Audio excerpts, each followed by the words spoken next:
Boa tarde, meus queridos australopitecos.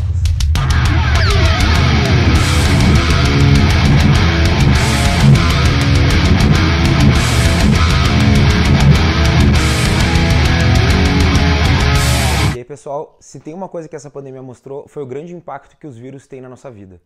Entretanto, você sabia que até 8% do nosso genoma é derivado de vírus e apenas 2% dele realmente codifica para proteínas? Esses 8% de vírus que nós temos no nosso DNA não são de todo mal. Na verdade, pensando evolutivamente, eles não estariam no nosso genoma se não fosse devido a eles fazerem diferença nenhuma ou se eles trouxessem algum benefício, visto que se houvesse algum dano que eles pudessem nos trazer, a gente teria uma seleção em cima dessa característica e isso seria perdido ao longo do tempo. Como que esses vírus foram parar lá?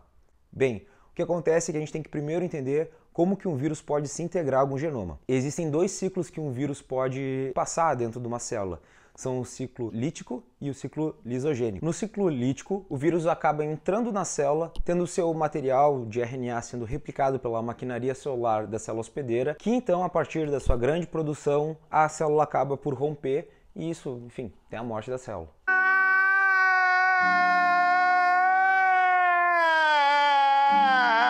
Ainda tem o ciclo lisogênico, que eu vou falar agora pelos retrovírus. Os retrovírus são vírus que têm a capacidade, devido à transcriptase reversa, de entrar na célula e a partir dessa transcriptase reversa transformar RNA para DNA. No momento que ele se transforma para DNA, ele tem a capacidade de se integrar no nosso genoma. E aí, a partir da divisão celular, esse vírus, junto com o genoma, vai sendo duplicado e passando de uma célula para outra. De tanto tempo, existe a chance desse vírus infectar não uma célula somática e acabar infectando gametas, ou seja, um óvulo ou um espermatozoide. Com isso, se esse óvulo for fecundado ou esse espermatozoide fecundar um óvulo, ele vai passar essa informação pro indivíduo da próxima geração. Esse indivíduo, sobrevivendo e deixando descendentes férteis, vai fazer com que esse DNA viral seja integrado para os seus descendentes e ao longo do tempo isso pode fazer parte de uma marca da nossa espécie, como chegou aos 8% do DNA derivado viral que nós temos no Homo sapiens.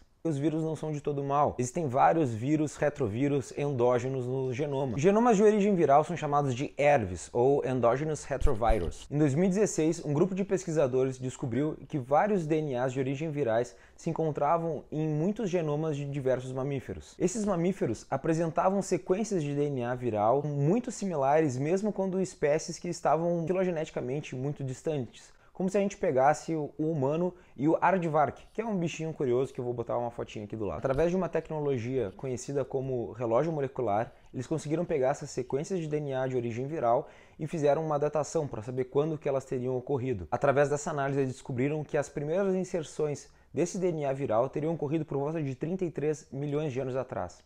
E as mais recentes teriam ocorrido por volta de 15 milhões de anos atrás. Ou seja, nós tivemos uma grande pandemia que durou pelo menos 15 milhões de anos. Oh my God! Existe ao menos 7 gêneros de retrovírus.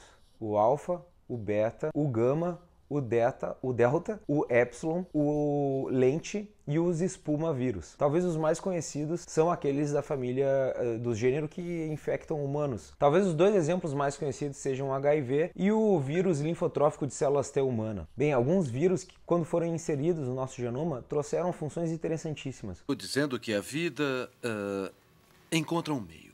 Um desses exemplos é o caso do vírus /gene chamado MER41. Esse vírus ele acaba sobreexpressando um outro gene chamado AIM2.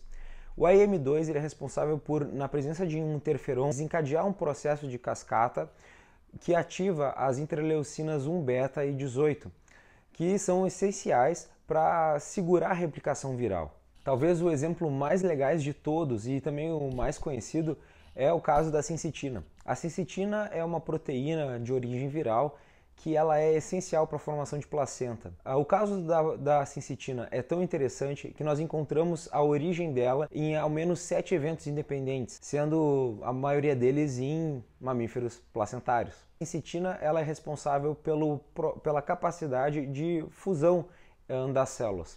E isso é essencial para o vírus, visto que ele precisa justamente fazer essa fusão para poder infectar uma célula. No momento que um vírus infectou os ancestrais comuns dos mamíferos placentários, esses indivíduos parecem que tiveram a viabilidade de desenvolver a placenta, criando uma proteção entre o feto e a mãe. A partir da placenta e da expressão da sensitina, a gente tem a proteção do feto do ataque das células e também pelo seu reconhecimento das células maternas atacarem o feto, permitindo com que ele se desenvolva, né?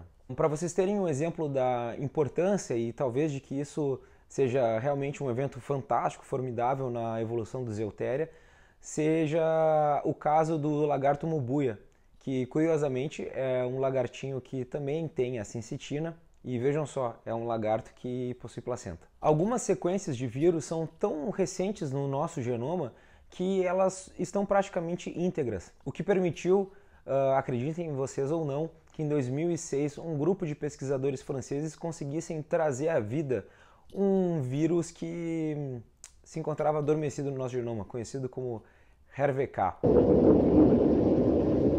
Look, it's moving. It's alive. It's alive. It's moving. It's alive. Oh, it's alive. It's alive. It's alive. It's alive. Bem, o HER-VK tem vários elementos, alguns inclusive com quase 30 milhões de anos nas suas datações, porém tem alguns elementos que são muito recentes e datam de 1 milhão de anos atrás, que sendo único na origem dos Homo sapiens.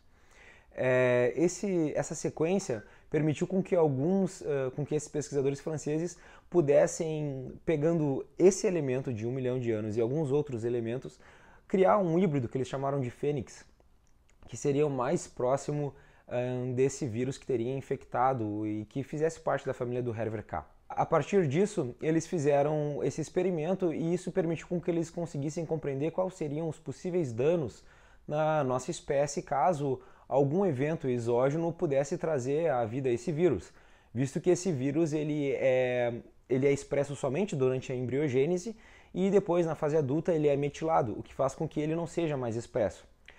Esse vírus ou retroendovírus chamado HER-VK, ele é muito importante para o desenvolvimento celular, visto justamente o período com que ele é expresso. Talvez o que tenha ficado mais conhecido agora é o exemplo que nós estamos tendo de uma pesquisa feita pela Fiocruz, em que está encontrando a coexpressão do vírus SARS-CoV-2 junto com o HER-VK, em caso de pacientes que estão desenvolvendo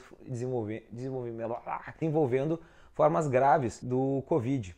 E que, analisando esse aspirado traqueal, se encontrou a associação da coexpressão do HER-VK e do Covid em 50% dos casos associados a óbito. A pesquisa ainda está sendo desenvolvida e está em fase de publicação, mas ao que parece não se tem bem ao certo se o vírus realmente, se esse HER-VK, ele sendo coexpresso com o coronavírus, ele é realmente um fator desencadeante de um processo inflamatório mais exacerbado. De acordo com o que os pesquisadores estão mostrando, realmente, quando a gente tem essa coexpressão, nós temos fatores de coagulação que são mais consumidos e também tem processos inflamatórios mais generalizados. Porém, a amostra da pesquisa conta com 25 indivíduos. Os resultados realmente chamam muita atenção, mas a gente ainda precisa esperar com que o artigo seja publicado, passe por um corpo de revisores que é expert e possa analisar, vendo se existe algum furo ou não na análise dos cientistas. Então, na sua forma final, nós sabemos então que não existe ainda uma conclusão determinada, pois não se sabe se o HER-VK é simplesmente um marcador indicando que estamos tendo uma forma grave ou se ele realmente está sendo responsável por causar essa grande taxa de mortalidade naqueles indivíduos que o coexpressam. Outros trabalhos demonstraram que o HER-VK também tem, quando desmetilado, associado com alguns adenoscarcinomas e formas de problemas neurológicos, como é o caso da esclerose lateral amiotrófica. Apesar de tudo isso, o HER-VK parece ser essencial para a expressão de um gene chamado IFITM1, que é um gene responsável por fazer uma certa forma de defesa em resposta a infecções virais, evitando com que células embrionárias sejam infectadas. Bem, pessoal, esse foi o vídeo, espero que vocês tenham gostado. Esse é o segundo vídeo de muitos que estão por vir, então agradeço aí o like de vocês, muito obrigado por estar nos prestigiando. Até mais. Bem, pessoal, o vídeo não podia terminar sem antes agradecer o Marcelo Bragatti, que é o coordenador da Rede Análise Covid, um dos caras que passou um pente fino no roteiro aqui do episódio para que a gente pudesse ter um conteúdo que fosse realmente informativo e não tivesse erros na sua composição. Agradecer também o Rafael Bisso Machado, que é um grande amigo meu e colega de trabalho, que olhou o vídeo antes também da publicação e fez comentários pertinentes. E agradecer também o Renato Amado e o Rodrigo Barpe, que eram meus companheiros de banda de metal, me ajudaram a compor aí a introdução para a gente ter um riffzão pegado na introdução do canal. Então é isso aí, galera. Muito obrigado.